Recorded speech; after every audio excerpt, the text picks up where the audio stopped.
Hello, good morning, and welcome to Morning Coffee with Brigid. I'm Brigid Burke, and today is the 19th of June. I believe in the USA this is Juneteenth. This is a holiday. I'd been at the post office yesterday, and when I was mailing a package, and the postmaster had reminded me, I don't think he was the postmaster, he was the guy behind the desk, and had warned me that he says, if you have anything to post tomorrow, we're not open. So I'd forgotten today was a federal holiday in the USA. So, good morning and welcome. So today is, I think I always complain about the weather at the beginning of each live stream. Sorry, we just had a poor connection there for a second. Usually it's kind of, it's just going to be kind of very scorching for the coming in of summer. Summer begins on, I guess Friday technically is when the solstice comes in, and it's also around the time of the full moon. The moon lately has been in Scorpio, I think the last couple of days, and it's in Scorpio this morning, moves to Sagittarius this afternoon. So there's going to be a shift in energy. I think a lot of people have been in a very, very intense space. I've noticed some people, even people I think who are not generally, what would we call them? Not always people who like rant or complain or do things. I feel like people who are just kind of like, you know what, and another thing. Like I feel like there's a lot of that energy around about where everything just seems like it's irritating, you know? I had a funny conversation last night with somebody. We were talking about there was a topic we were discussing, and I was also discussing somebody else's rant. But one of the things that had come up was the way in which the software and things have changed, and the way in which technology now, like we have all these AI assistants and things that are appearing. Like when I use Adobe products, first of all, I think the rant that somebody else was having was, why can't I just, buy the software anymore and have a license and I own it? Now it has to be, oh no, you have to pay for a monthly subscription so we can do the updates, right? And now I've noticed when I go into to create PDFs and things for my classes, or I create book covers or whatever it is, it's always given me this AI assistant, and I'm like, I don't want any assistance from AI. I don't want an AI assistant.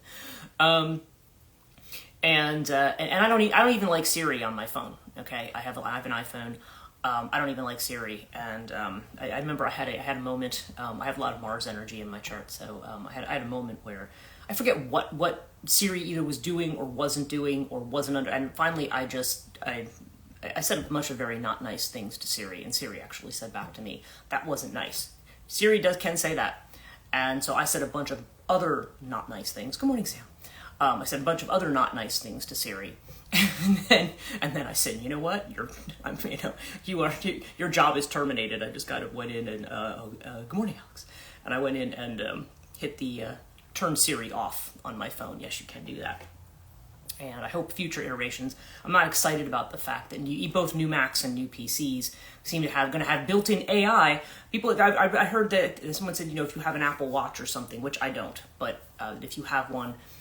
Once they do the AI upgrades, it's going to monitor, what you're eating, what you're drinking, if you had alcohol before you went to bed, how many, in addition to how many steps you took and whatever. And it does it kind of automatically. And a lot of people are like, I don't need AI monitoring everything, taking data on every aspect of my personal life.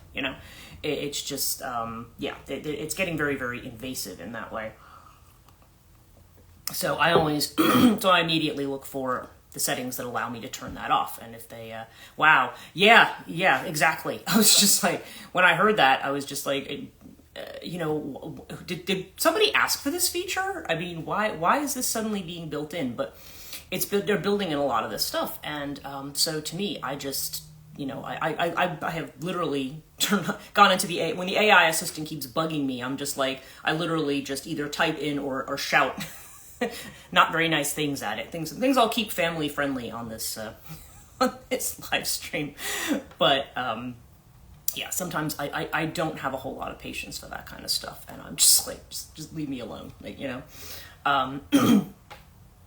and but it does actually lead me to the topic that I have today.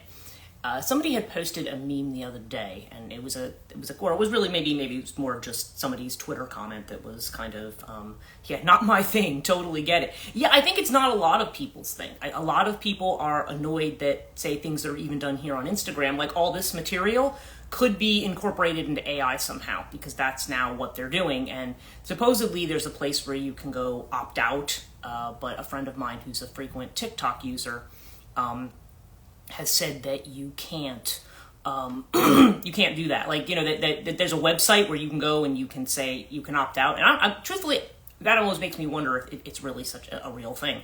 But apparently people have tried to go to this website and they're blocked from getting into it. So I don't know. I guess they just don't want people opting out of AI. And I'm like, well, then, because the only other alternative is to not use any products. So for like a lot of personal stuff, I've really gotten off. I mean, I'm on social media a lot because I have businesses that I run, but that's pretty much the only reason that I'm on here at this point. I mean, obviously, and I like to be able to keep in touch with people, see what people were doing. But as far as sharing like a lot of like blow by blow stuff about my personal life, I just don't do that, because I don't want to.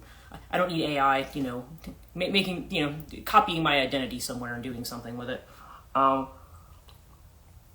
So it'll be interesting to see how that plays into the Aquarian future, right? Because AI is one of those things, like any kind of technology that comes in. I don't feel technologies are inherently good or evil, but it's just a matter of how they're used. And AI is one of those things that has a huge potential for misuse, and so of course somebody's going to misuse it. And because it just seems to be, when you're dealing with an individual and an individual set of maybe ethics or moral standards or or agenda or whatever, an individual probably might think twice about something like that. Whereas when you get into more collective behavior and when you get into ideas of control, if people feel like this is something that they can use, for instance, there's a lot of technologies that are used by things like the FBI or even the CIA and things like that. And I'm not trying to sound conspiracy theorist here, but it is true that they're the ones who are very much in favor of putting a lot of tracking stuff on. I mean, on the positive side, if you got lost and nobody could find you and you had your phone with you, then they might be able to say, oh, I can pinpoint your exact location, assuming you had any signal where you were. But so yeah, there's definitely some benefits to being able to figure out where you were if you suddenly go missing and wasn't your intention to go missing. That can be useful. Or tracking down criminals who commit terrible crimes. I understand that, but it also becomes an excuse to gather all kinds of data on people who would rather have their private lives private. So yeah. Anyway, that's but what that thought about that does lead me into the whole idea of control. And so that was what this little Twitter blurb or X or whatever it's called now. The little blurb basically was saying something like, talking about the connection between people who want to help and people who want to control. Okay, I forget what the exact phrasing was, but it said, but basically it was something to the effect of, people who say that they want to help humanity are actually just people who want to control it. Okay, and there is a potential truth in that. And it is one of the things that people have to watch out for, I think. I think it's more, I take it more as, it's the kind of thing when you are doing work for people that you have to watch out for. I don't necessarily believe, oh, you did see this post the other day. Yes. And I'm about 50-50 on it, because on the one hand, yeah, a lot of times, I think there was an entire book about this, the idea that sometimes people will do charity or do good because somehow it does something for their ego. It makes them feel like, look at me, I'm a good person. I donated to this cause. I did something to help that person who was in distress, and now I feel like I'm a good person. Like it kind of inflates the idea that I'm a moral and acceptable kind of person. However, the other angle of that is that, yeah, I think there is an aspect of human nature that legitimately wants to help other people. I've seen it, and it's funny because I'll see it a lot in big cities. You'll hear a lot about cities like, say, I'll just take New York and London as examples because I've spent a lot of time in both cities. And you will say, the people will say, oh, New Yorkers are terrible people. They hate everybody. Or Londoners, they're, you could fall down on the sidewalk and they'd step over you. And maybe that does happen in some cases. I'm not saying it doesn't. But I have to tell you that every time I have been in those cities, like one time I was on the tube in London, and it was pretty packed, and somebody just like suddenly got dizzy and like they passed out, and several people went over, picked the person up, gave them some water, at the next stop, called for somebody to come help, and stayed with the person to make sure they were okay. I mean, not a behavior you would think of for a place where supposedly nobody gives a crap, right? That person's first instinct was, oh my gosh, somebody needs help, I need to help them.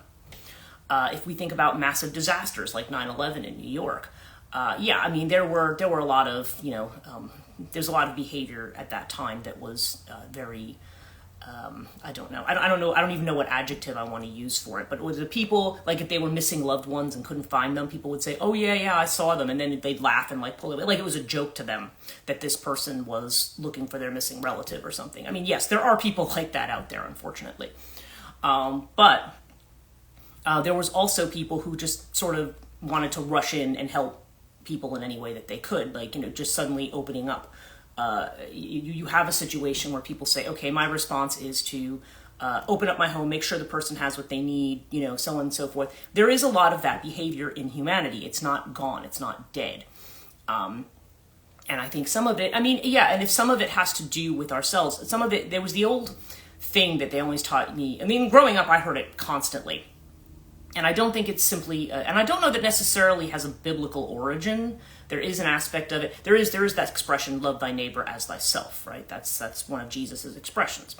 But this was the idea of the golden rule, they called it, do unto others as you would like them to do unto you. So in other words, you think, okay, if I was in this situation and I was in trouble, I would want somebody to help me. So therefore, if I see somebody, I should help them. It's almost like goes back to the old Greek idea of xenia. The idea of guest friendship. When the stranger comes to your town, you welcome the stranger so that when you go to their place, if you're the foreigner, then you'll be welcomed, right? It's that idea that we don't, but because there's been a lot of reasons why people don't do that. You see the hitchhiker on the road, you don't know if that person's, you don't know if that person's a serial killer or something. You don't know sometimes, so you have to be very careful of people. Sometimes if you see somebody knocking on your door in the middle of the night, you need to say, okay, well, maybe I don't need to let that person in, but, I can call the police on their behalf so that the police can come help them, because the police might be better equipped to help them than me. You have things like that might happen.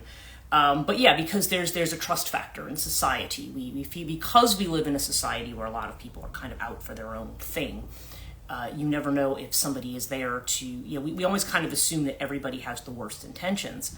And sometimes people do have the worst intentions. It's not, I'm not going to pretend that, everybody is always great, but there's also a lot of cases that because there's such a lack of trust, we don't know who to help and who not to help.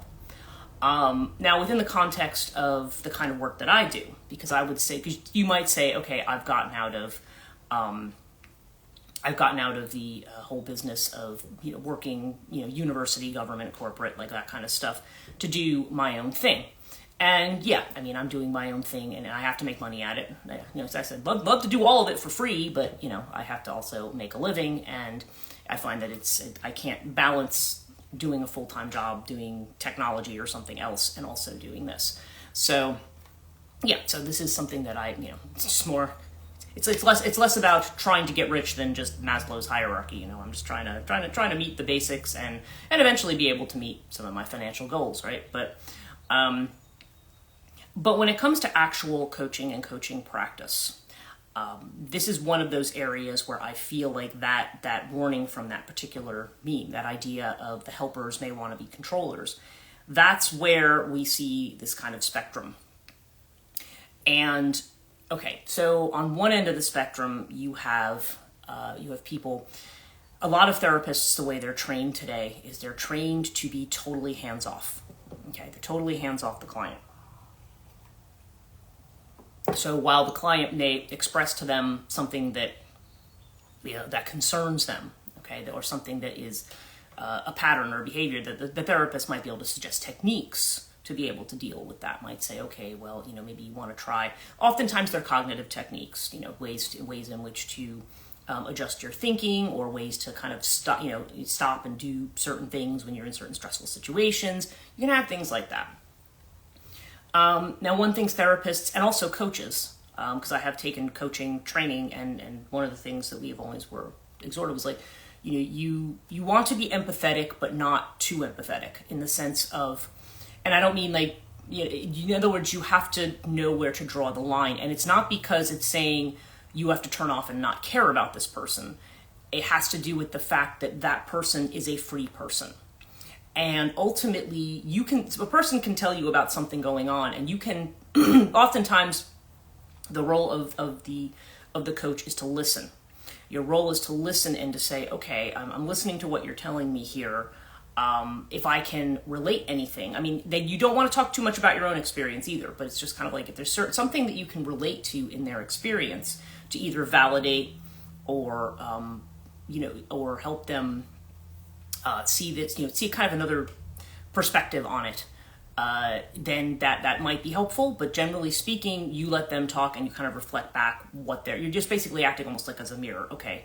Only a mirror who's going to try to reply in a way that might help them frame what's going on for them, or frame the questions that they have in a way where they can get on the right path to exploration.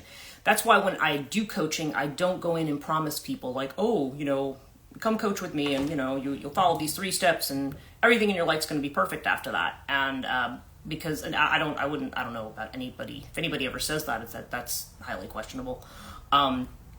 But it's, but the idea is that you are there to try to help the person figure out where they're going, because there is an expression, you're too close to something to see it. When you're really close to something emotionally, when you're really in the middle of something, you're often in the dark, because even though you're aware that stuff is going on around you, even if you're aware of a lot of the influences, the whole picture, the whole puzzle piece may not be clear to you. So that's why often we go to other people. It can be just friends, but sometimes we do go to somebody who we think is going to get a broader perspective. A lot of people come and work with me are the people who, if there's something going on spiritual, people who experience a lot of synchronicity, a lot of dream activity as part of things, or just sometimes feel like they're not sure what's real and what's not real.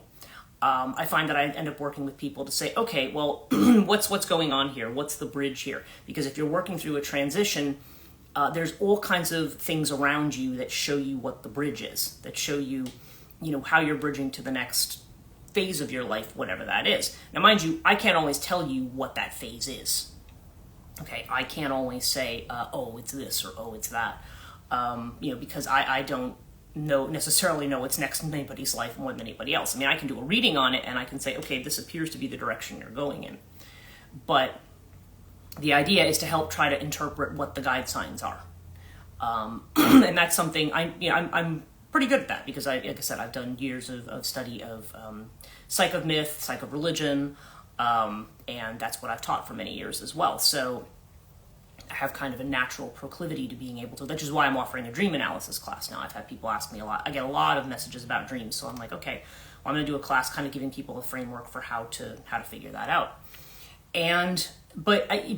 So there's that aspect of it. Now, what I find with clientele in terms of the reciprocal attitude is, again, you have a range of people. You have people who are lost and confused and maybe are looking for a direction.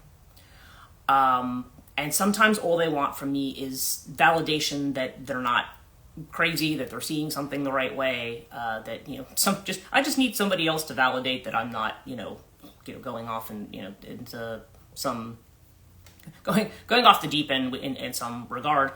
But the other aspect is sometimes I've had people who either want me to somehow channel and like tell them exactly what the future is, or they want me to tell them what to do.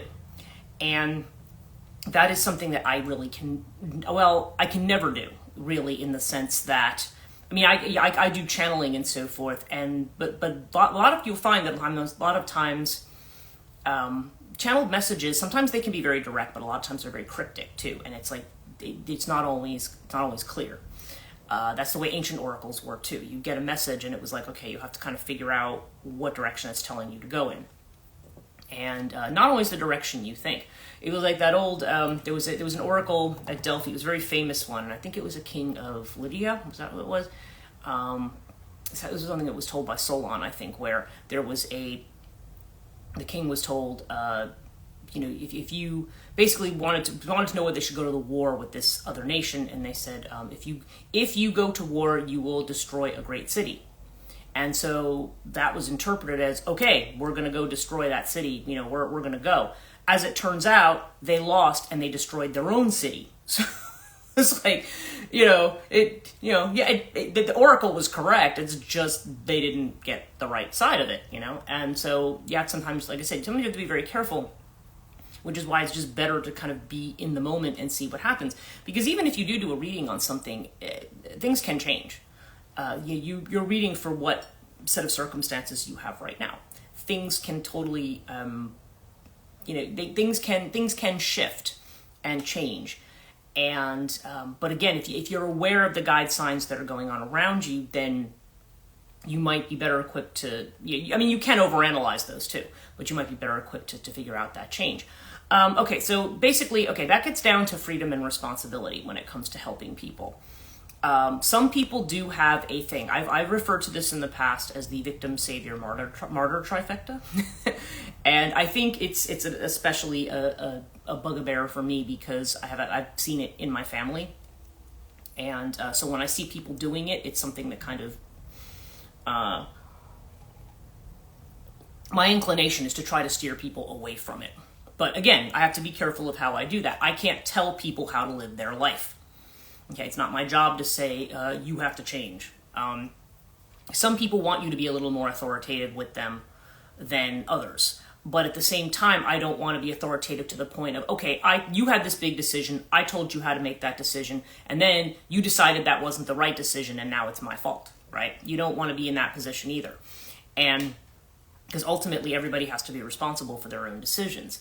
And ultimately, it's not my goal to control what anybody does with their life. If they tell me something, I do have a strong sense of empathy, and I have to be careful not to get too emotionally involved, because then I might not be able to giving them good information if I'm trying to take it from too emotional of a place. It's kind of like I just said, I have a lot of Mars energy. When I have friends who are in situations where I feel like they've been abused or if something has gone wrong, then I tend to get very, very angry about that, because I don't like to see people doing things to my friends. But, good morning, Suda. And good morning, everybody who's joined. I don't think I've said another good morning. A few more people have joined. So it's, I just feel like, I have, so there's this thing when you're working with people. On the one hand, if you want to help people, you don't, you have to be a little bit more hands-off. Okay, you can't make decisions for people. And really the job of the coach is not to make decisions for people.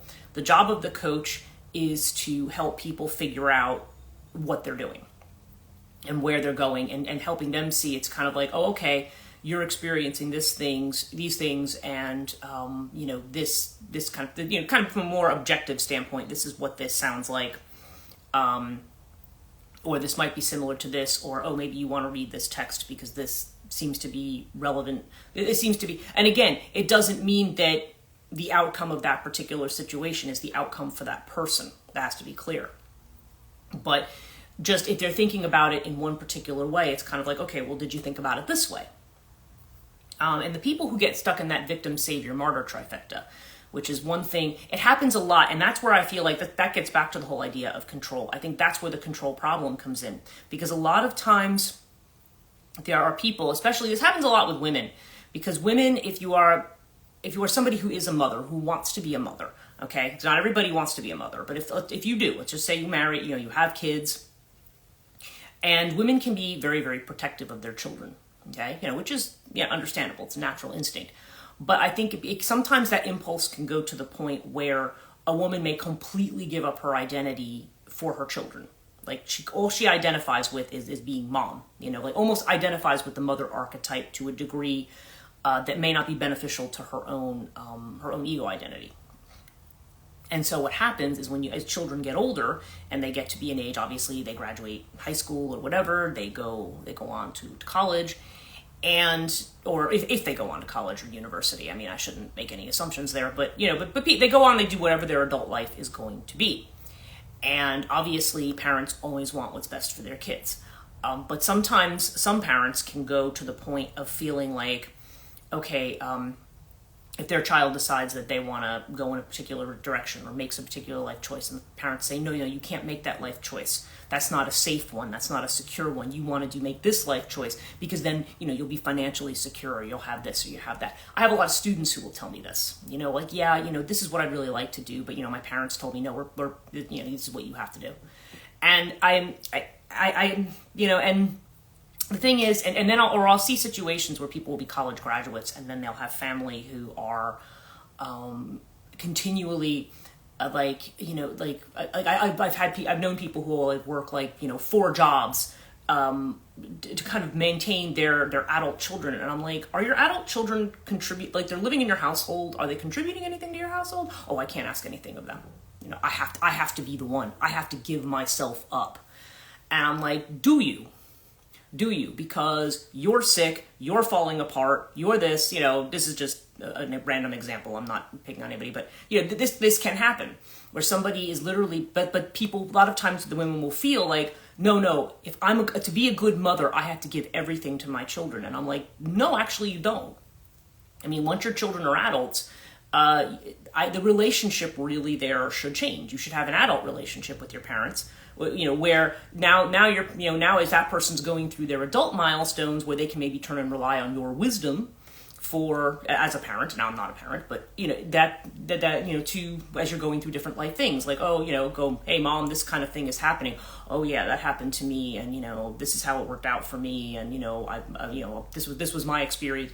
So you can share experience in that way, not continually infantilizing children and saying, no, they still have to be under my care, because that's when you've got to worry that you're moving into a control space, where your fear about the security of somebody turns into a control thing.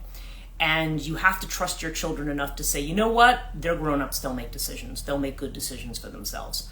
And and once they are adults, then they need to take on their own responsibility.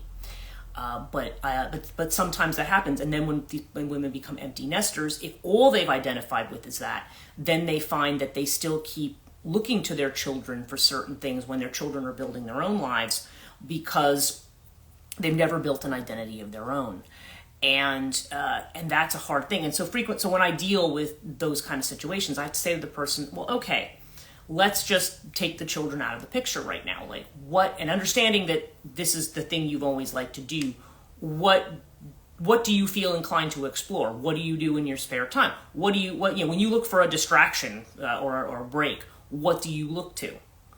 And trying to figure out, like, okay, where you left your identity to do the mom thing, what do you have? Because otherwise you run the risk of kind of not living your life after that, kind of almost just not, just kind of existing and trying to distract yourself with stuff because you haven't actually tried to get you haven't actually retained any kind of an identity other than that as mom. And a lot of times it depends on children. If your children have kids, then maybe you're going to relish being a grandparent. Okay. And some people just have that strong urge, but I say to people, okay, well, maybe you can channel that urge somewhere else. Maybe if you don't want to work a job or something, maybe you want to volunteer somewhere. Maybe you want to, do something that will allow that impulse, maybe that organizing and maternal kind of an instinct, to be used somewhere else. Just rechannel it into something other than your kids, if you want to do that. But it's like how are you using that energy? So, but again, if the person says, no, I can't possibly do that, well, you can't make the person do that. And it's not it wouldn't be my job as the coach to make that person do that. But it's one of those things that I see, and I'm always just kind of like, I always want to encourage people in the direction of, yes, obviously your family and your children are important. No question that they're important. Hopefully it's a situation where the family can be close. That doesn't always happen either.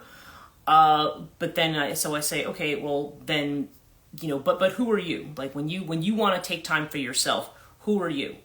Who are your friends? Who can you network with? Who can you go out with? Who can you spend, do things so that so that you can refocus that energy someplace else. It's like what I had said about when people, like they do a job for, talking about my father-in-law in the past, my ex-father-in-law, where he had done all this stuff for years, he had worked in printing for years, and then all of a sudden that work wasn't there anymore. And that was what he identified with. Okay, so how do you build a new identity for yourself? But the coach is there to kind of guide you to your own natural place, not to something that somebody else is imposing on you. And that's the thing. I don't want to. I have to always be mindful that you don't get emotionally involved to the point that you feel like you have to rescue somebody. Okay, I've never actually felt that way about anybody, because I always feel like it's not my job to rescue. Now, obviously, if someone's in an emergency situation, it's kind of case by case in that sense, right? And often if somebody's in what I consider to be in a really bad or depressive state or something, then it's like, okay, I need to refer you to a therapist. I need to refer you to somebody who can get you professional help, because to me, I'm like the supplement to professional help.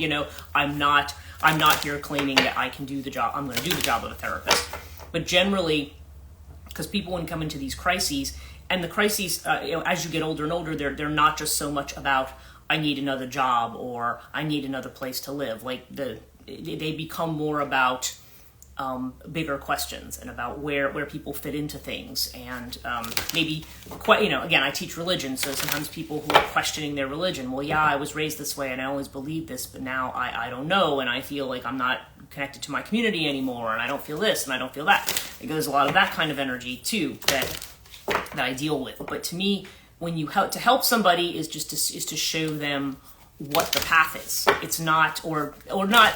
You may not even be able to totally show them the path, but show them what the options are, or open their mind to what other possibilities. They may come up with other options on their own, but try to help people interpret the patterns that are going on around them, and just say, okay, let's stick to where you are right now, and then from that point perspective, and don't catastrophize about the future. Don't beat yourself up about the past. Like, where are you now, and where do you want to go? And I'm always going to point people, if I'm going to point anybody anywhere, it's going to be, okay, what do you authentically want to do? And what they authentically want to do may or may not jive with anything that I would think I would want to do. It doesn't matter. It's not about me. So, I don't know. I have always felt that in order to really help people, you have to help them, and you have to kind of take... it's almost, like I said, it's hard to get into someone's energy and someone's emotions and not think about that person or not care about what happens to that person. And it's not a matter of the other way either, like, well, I don't care about anybody. It shouldn't be that either. But you need to be able to say, okay, to draw the line with, okay, this person came to me, I gave them the information, we've talked, I'm there to talk to them. Hopefully this will help them get on track. And if it doesn't, ultimately, they have to make their own life decision, and sometimes what I suggest to people, they go, you know what, actually, this is the thing I want to do. Great. Okay. Regardless, you've talked it through and you've come to it. So I don't know, to me, that's about help. But, on the one hand, the helper needs to be careful that they are not trying to push a particular agenda or perspective on somebody, because you're going to be dealing with people who have a lot of different scenarios that they're dealing with, and I don't want to look at my experience and say, oh, I did it this way, so that's how you should do it. It's not necessarily true. And similarly, you can't have you don't want to have a client who is looking to you to solve all their life problems. And nobody should ever do that for you. I mean, that was something that came up in the angelic readings the other day that I was doing, where it was basically like, there are no saviors. Like, don't look, you can look to somebody to support you and to help you, but it's not about, ultimately you need to figure out what's right for you. and you need to make your own decisions. So really, the coach should really be promoting your personal freedom. But a lot of times, that's what I've said before. People are not always wanting freedom. That's why some people can get involved, say, in very extreme forms of religion or things like that, because they want a step-by-step instruction and set of guides so they don't mess up life. And that's not really how life works. That's actually a narrative that says that, you have to do it a certain way and you can't make mistakes. Maybe it comes out of a narrative that says, you don't want to commit sin because something terrible will happen to you in the afterlife, like you'll go to hell or something like that. And so people want to make sure they're doing the right thing. And that's unfortunate, because then you're second guessing yourself, and you don't trust yourself, and you're watching everything you do every step of the way. Vulnerability and opening the heart is to people and to life. Because otherwise, that's just it. Because then you're just like, okay, I've just kind of got to, I've got to rigidly adhere to these rules, and any feelings or whatever I have outside of that, I have to repress, stuff down, discount, or feel ashamed about. And that's, you don't really live life that way. And so I'm always going to be an advocate of living life. But if somebody is in that mindset, ultimately you can say to them, there is more to life than that. But ultimately, if they're not willing to come to that, people have to get there at their own pace. People are not always going to just, that's why I always think it's funny when people say, well, here, I've just given you the rational answer to something, and that should solve it for you. And it's like, yep, that just did it, thanks, But usually the person's probably already thought of it themselves. It's like people who say, I'll hear this about people who say, you shouldn't believe in God because it's not logical. I said, yeah, sure. Go up to somebody who's had a religious experience and say, you know what? God is an irrational construct. And have them go, you know what? You're right. I'm just going to completely discount my entire past in that, and I'm going to walk away. Thanks for that. It doesn't, it's just funny how much, that's another, to me, that's more the aspect of control, thinking how much somebody telling you to think about something differently is going to somehow automatically change everything that you are. And that doesn't tend to happen. So, all right, for today, my vibe was to do a reading with the Black Moon astrology cards rather than with the Osho Zen deck. So our first card today is Mercury retrograde, okay, which is interesting. It's interesting. I've been saying all month that Mercury is not retrograde, but is behaving almost like it is. And when this card comes up, this is a card when we may be asked to, we may have people, speaking of the past, we may have people from the past who are coming back. We may be revisiting old patterns. Old friends may turn up. Certain things happen during Mercury retrograde. We may be hit with blocks or delays in certain things. There may be communication breakdown. And even though it's not technically Mercury retrograde right now, I do feel like with all the planets that have been in Gemini recently, I feel like that has really, it's almost like for some people, maybe there's just too much information coming in. And again, there's this idea of trying to sort between it. But this does feel like we're all kind of in this opportunity for correction. And then we have the 6th house card, which is House of Virgo. And this is about it's about organization. It's about health. It's about focusing on good health, good habits, grounding, diet, exercise, all that fun stuff. But also your work and what it is you're doing. And they call this the card of routine. So this is about, what is your work routine? And interestingly, this is also the house of service. We were just talking about service. So this is basically in the position of either what's not old friends did turn up. Okay. Oh, interesting. Yeah. It's weird. It's behaving like a retrograde when it's not. And I mean, those of us who have a certain feeling about Mercury retrograde, especially those if you have strong Gemini or strong Mercury in your chart, you're just kind of like, could you be a little less retrograde-y? It would be kind of helpful there, but no control of that. But this is the routine card. So so I think this is something where and this is in the position of what not to do. So do clients show up in the 6th or 7th house because that's interesting? They can. And it kind of depends on the relationship there. I think in the 6th house, because that's one of the Dhisthana houses, if they're connected to your work in some way, or if there's a worry or a concern or something like that, that might potentially show up there. It has. 7th house tends to be somebody who you end up having some kind of a contract or agreement with. So, because that's a Libra house. So could be. It's not out of the question. I don't know that I see it as an ordinary thing, but for everybody it's different. And it also might be it might be something that happens compared to your own transits, your transits compared to theirs, like what the interaction would be, you know. But I feel like in this particular house, this is saying don't do things the same way. That's what I'm feeling like, because this is your routine, this is the way you normally do stuff, and it's showing up in the house of the area of what not to do. So there's this idea of routine is about to be shaken up, okay, for a lot of people, and that's the retrograde. It's like, let's go back and revisit this and rethink about the situation. What you should do, now it's interesting because there is a Virgo aspect to this, is actually the first house, and they're calling this the card of the body. So what this is saying is you need to put yourself first right now, okay? First house energy to me, I mean, it's Aries energy, but I do think there's this sense of you need to figure out, it's funny because I was talking about the way we can get caught up in the needs of other people. And this is a card that's saying you have to take care of yourself. Now, it is also actually a very fortuitous card for working with people and relationships, but it does indicate that you have to have your own feet on the ground. You kind of need to, I mean, you don't have to have all your problems solved. I have talked with people who've kind of said like, well, if you don't have all your problems solved, you can't help anybody else with theirs. And it's like, well, then nobody would ever be able to help anybody, because we all have something going on in our lives at some point. I mean, unless you're running into a bodhisattva or something, you know, or a perfect master or something, which I think would be extraordinarily rare. But even if you did run into them, there's no saying that they would. They'd probably just kind of look at you and not really say a whole lot of anything. They're not. The idea is here when I see this first house card is that, again, yeah, it is all of those things. Personal grounding. Taking care of yourself. Focusing on the things that you need to do to put yourself out there.